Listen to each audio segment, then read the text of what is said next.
Assalamualaikum warahmatullahi wabarakatuh. Kami dari kelompok 10 ingin membahas bab 10 tentang analisis kredit.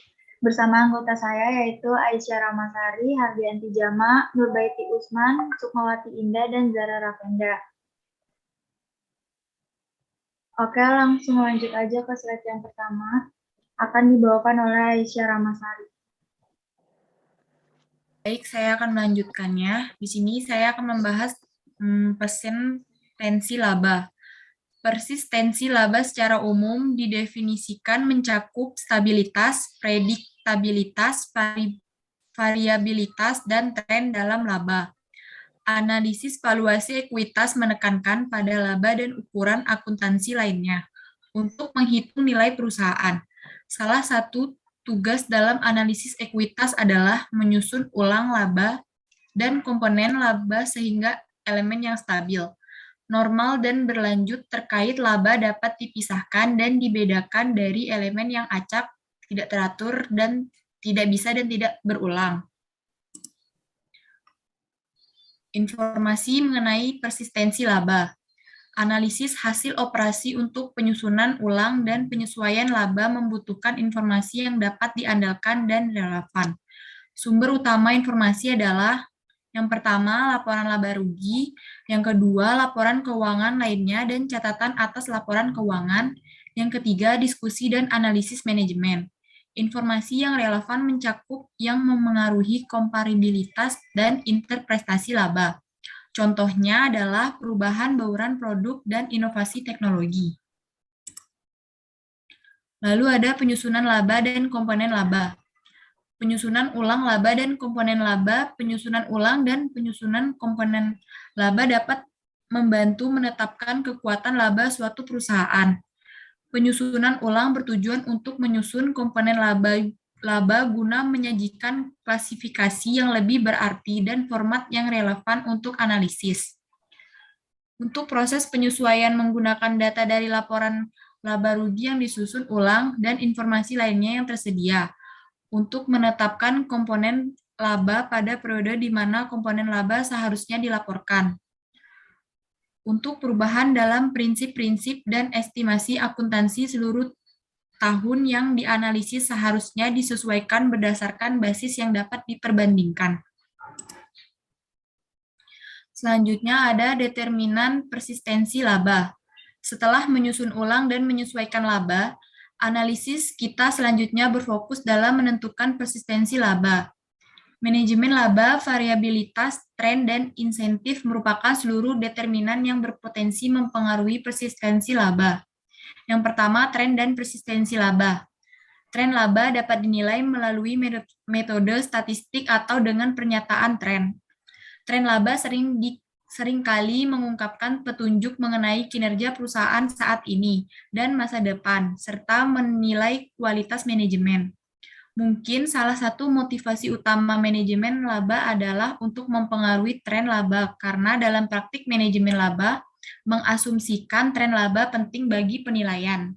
Lalu yang kedua, manajemen dan persistensi laba. Terdapat beberapa persyaratan untuk memenuhi definisi manajemen laba. Persyaratan ini penting karena akan membedakan manajemen laba dengan salah saji dan distorsi. Lalu yang ketiga ada insentif dan persistensi manajemen. Dengan adanya insentif kinerja bagi manajer dan penggunaan angka akuntansi untuk mengendalikan dan mengawasi kinerja mereka. Analisis harus menyadari adanya potensi manajemen laba dan bahkan salah saji. Lalu ada persistensi dan pos sementara dalam laba. Persistensi laba menjadi pusat perhatian bagi para pengguna laporan keuangan, khususnya bagi mereka yang mengharapkan persistensi laba yang tinggi, karena persistensi laba mencerminkan keberlanjutan laba di masa depan. Karena laba persistensi adalah laba operasi, penyusunan ulang dan penyesuaian laba untuk penafsiran ekuitas bergantung pada pemisahan komponen laba yang stabil dan bertahan, atau persisten dengan komponen acak dan sementara, atau transitori. Penilaian persistensi sangat penting dalam penentuan kemampuan laba, atau earning power, perkiraan laba, atau earning forecasting juga mengandalkan persistensi.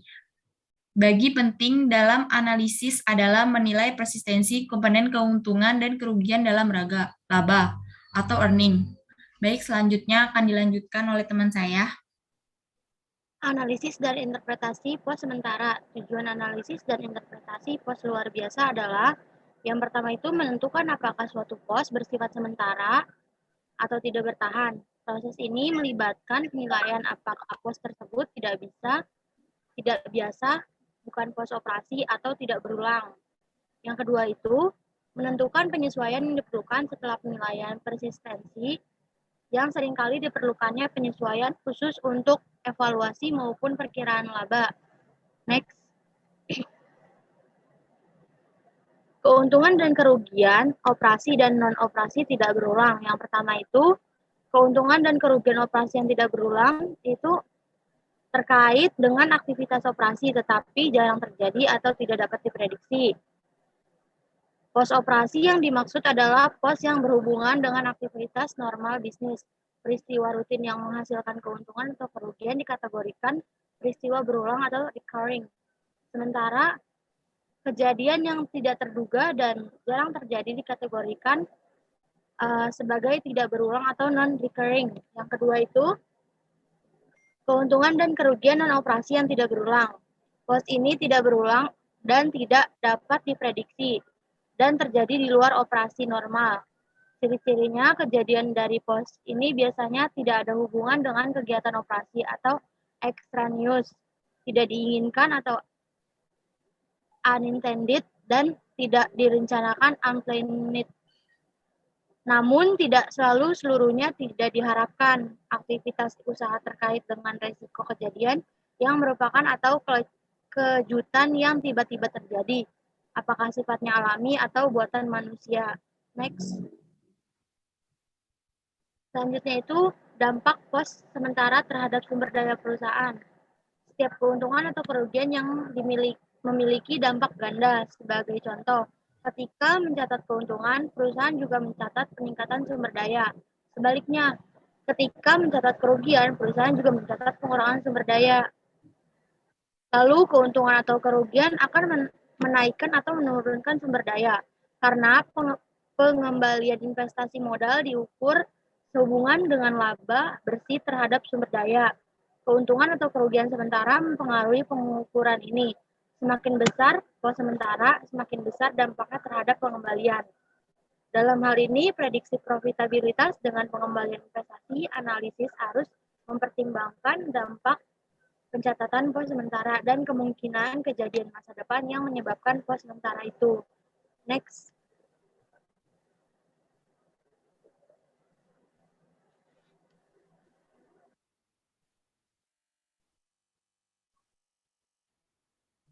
Selanjutnya itu dampak pos sementara dalam evaluasi manajemen. Salah satunya yaitu implikasi yang sering dikaitkan dengan keuntungan dan kerugian sementara, ialah kurangnya keterkaitan mereka dengan aktivitas usaha normal. Karena pos ini jarang digunakan untuk mengevaluasi manajemen. Lalu, valuasi ekuitas berbasis laba. Penilaian ini Penilaian perusahaan ini merupakan tujuan penting bagi banyak pengguna laporan keuangan, karena estimasi nilai yang dapat diandalkan dapat digunakan untuk membuat keputusan. Lalu, deskripsi penilaian ekuitas perusahaan tradisional yang dilakukan berdasarkan metode diskonto arus kas atau discounted cash flow atau disingkat DCF. Itu berdasarkan metode ini, nilai ekuitas perusahaan dihitung berdasarkan prediksi arus kas yang tersedia bagi investor ekuitas. Prediksi ini lalu nanti didiskontokan menggunakan biaya modal dari perusahaan tersebut. Next. Selanjutnya itu ada hubungan antara harga saham dengan data akuntansi. Dalam melihat hubungan antara harga saham dengan data akuntansi dapat menggunakan model evaluasi akuntansi berdasarkan ekuitas di bawah ini. FT sama dengan BVFT plus E dalam kurung RLT plus 1 plus E dalam kurung RLT plus 2 dalam kurung plus E buka kurung RLT plus 3 tutup kurung dikali buka kurung 1 tambah K dalam kurung 1 buka kurung 1 tambah K tutup kurung 2 dikali buka kurung 1 tambah K tutup kurung 3. Keterangan di atas itu BV itu artinya merupakan book value, nilai dari buku pada akhir periode atau pada akhir tahun. RI adalah residual income dari pendapatan sisanya itu, nilai sisa. Pada periode T dan N itu, serta K adalah biaya dari modalnya. Nah, RI pada periode T itu didefinisikan sebagai pendapatan dari net comprehensive yang dikurangi dengan biaya pada nilai buku saat awal terjadi. Sehingga RLT itu rumusnya jadi RLT sama dengan NLT dikurang K dikurang buka kurung K dikali BVT dikurang 1 tutup kurung. Selanjutnya akan dilanjutkan oleh teman saya Nurbaiti. Nah, di sini ada penjelasan rumus. Cara tersebut menggambarkan sangat pentingnya profitabilitas masa depan dalam menilai perusahaan. Dengan menggunakan estimasi laba bersih dan nilai buku masa depan, estimasi yang akurat atas ukuran ini hanya dapat dilakukan setelah mempertimbangkan kualitas dan persistensi laba serta kekuatan laba atau earning power, kekuatan laba perusahaan. Nah, metode penilaian berbasis akuntansi memungkinkan adanya manipulasi dan distorsi laba oleh manajemen untuk kepentingan pribadi, sehingga analisis yang dibutuhkan bukan hanya sekedar analisis terhadap angka-angka, karena potensi manipulasi data akuntansi bisa atau tidak mempengaruhi peramalan nilai perusahaan. Nah, dari berbagai valuasi dasar, dua pengukuran penilaian yang sering digunakan adalah rasio harga terhadap nilai buku atau price to the book PB dan rasio harga terhadap laba atau price to the earning yaitu PE. Penggunaan seringkali membuat keputusan investasi berdasarkan nilai rasio ini.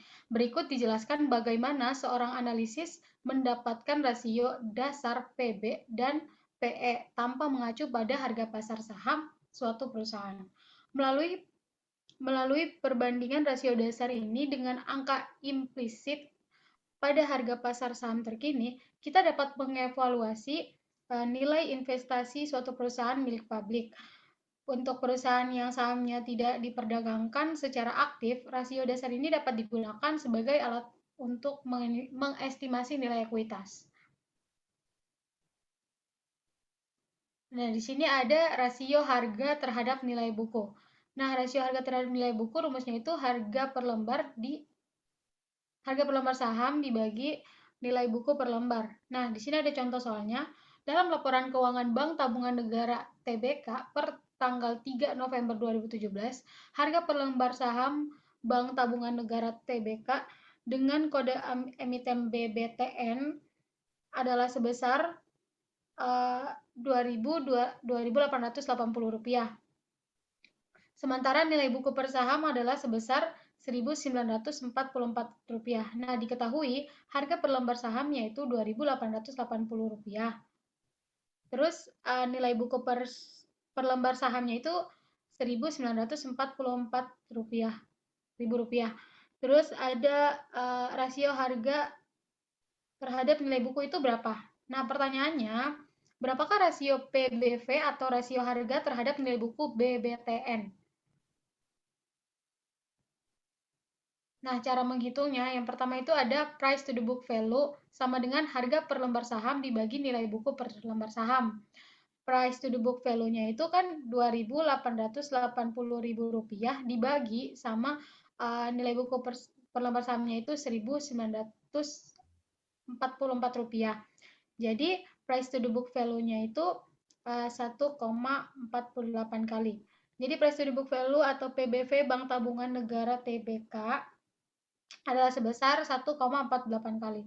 Nah, di sini ada notnya, perusahaan dengan PBV di bawah angka 1 biasanya dianggap sebagai saham yang harganya murah, sedangkan rasio PBV di atas nilai angka 1 dapat dianggap sebagai saham yang berharga mahal. Lalu di sini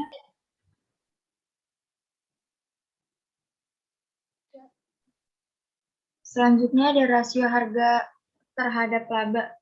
Price to earning ratio disingkat dengan PER merupakan rasio yang menggambarkan harga saham sebuah perusahaan dibandingkan dengan keuntungan atau laba yang dihasilkan perusahaan tersebut atau IPS. Analisa per suatu perusahaan dapat dilakukan dengan cara membandingkan PER dalam industri sejenis. Rumusnya yaitu harga saham per lembar dibagi earning per share atau EPS. Price earning ratio bermanfaat untuk melihat bagaimana pasar menghargai kinerja saham suatu perusahaan terhadap kinerja perusahaan yang tercermin dalam laba per sahamnya. Price earning ratio juga diartikan sebagai indikator kepercayaan pasar terhadap prospek pertumbuhan perusahaan. Lalu kekuatan laba dan perkiraan untuk tujuan evaluasi. Kekuatan laba atau earning power mengacu pada tingkat laba perusahaan yang diharapkan akan terjadi pada masa depan. Dengan sedikit pengecualian, kekuatan laba diakui sebagai faktor utama dalam penilaian perusahaan. Model penilaian berbasis akuntansi mencakup kapitalisasi kekuatan laba, di mana kapitalisasi ini melibatkan penggunaan suatu faktor atau penggandaan yang mencerminkan biaya modal dan taksiran risiko dan pengembalian masa depan. Banyak analisis laba dan laporan keuangan yang ditujukan untuk menentukan kekuatan laba. Selanjutnya, mengukur kekuatan laba. Kekuatan laba merupakan konsep yang berasal dari analisis keuangan, bukan akuntansi. Konsep ini melihat stabilitas dan daya tahan laba serta komponen laba. Laporan keuangan digunakan untuk menghitung kekuatan laba. Perhitungan ini membutuhkan pengetahuan, penilaian, pengalaman, dan perspektif. Kekuatan laba atau earning power mengacu pada tingkatan laba perusahaan yang diharapkan akan terjadi pada masa depan. Dengan sedikit pengecualian, kekuatan laba diakui sebagai faktor utama dalam penilaian perusahaan.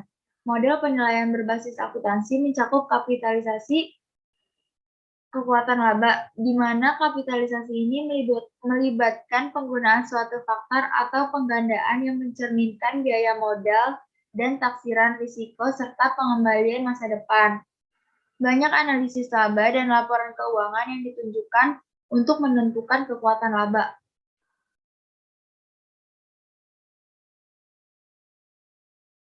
Mekanisme perkiraan laba.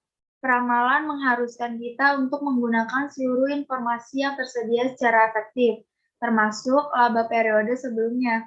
Peramalan juga mendapatkan manfaat dari pemisahan atau disaggregation, yaitu pemisahan melibatkan penggunaan laba berdasarkan lini produk atau segmen dan terutama berguna jika segmen tersebut memiliki perbedaan risiko, profitabilitas, atau pertumbuhan. Selanjutnya akan dilanjutkan oleh teman saya Zahra Rafenda.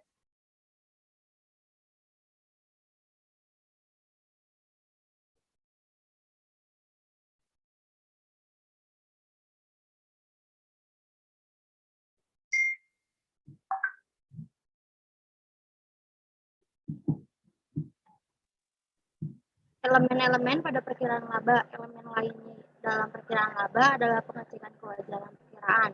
Jika ramalan laba menghasilkan pengembalian yang sangat berbeda dengan pengembalian masa lalu atau pengembalian industri, kita harus menilai kembali ramalan dan prosesnya. Perbedaan pengembalian ramalan ini dengan yang sewajarnya terjadi harus dijelaskan. Pengembalian investasi modal tergantung pada dari laba, sementara laba merupakan produk kualitas yang produk manajemen dan manajemen aset. Selanjutnya akan dilanjutkan oleh Zahra Rafenda.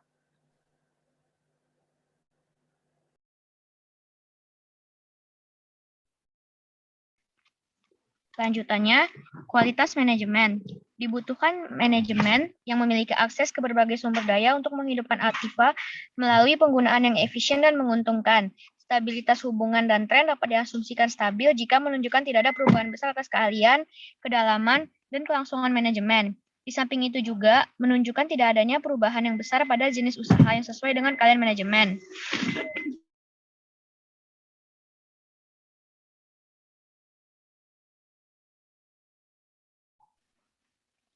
Yang kedua ada manajemen aset.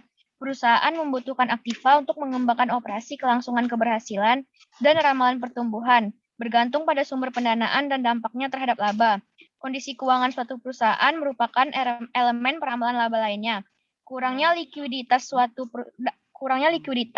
dapat membatasi keberhasilan manajemen, dan struktur modal yang beresiko dapat membatasi tindakan manajemen. Semua ini disertai faktor-faktor seperti ekonomi, industri, dan faktor kompetitif lain, merupakan hal yang relevan terhadap peramalan laba. Next. Laporan interim untuk pengawasan dan perevisian estimasi laba.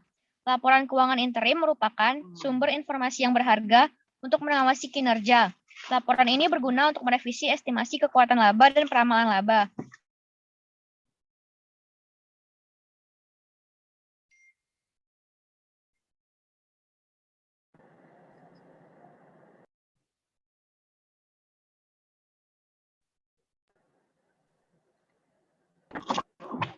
Next.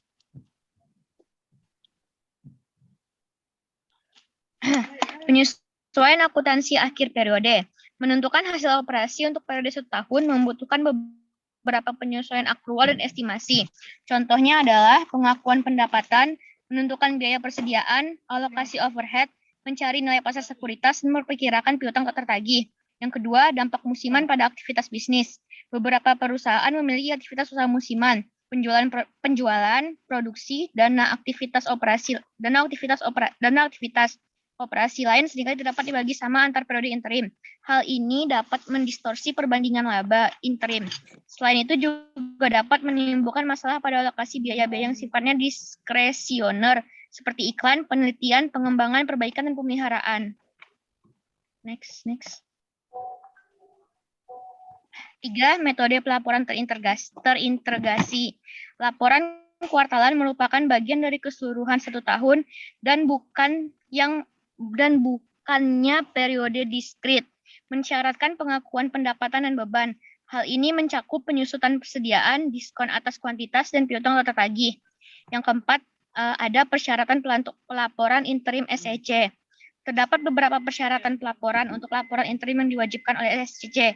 Di antaranya, perbandingan data laporan laba rugi, perbandingan laporan posisi keuangan, laporan arus kas year to date, informasi atas kombinasi bisnis yang diakui sebagai pembelian, kesesuaian dengan prinsip akuntansi berlaku umum, dan pengungkapan perubahan akuntansi, termasuk surat dari auditor, analisis naratif manajemen mengenai hasil operasi, pengungkapan mengenai apakah form 8K diisi selama periode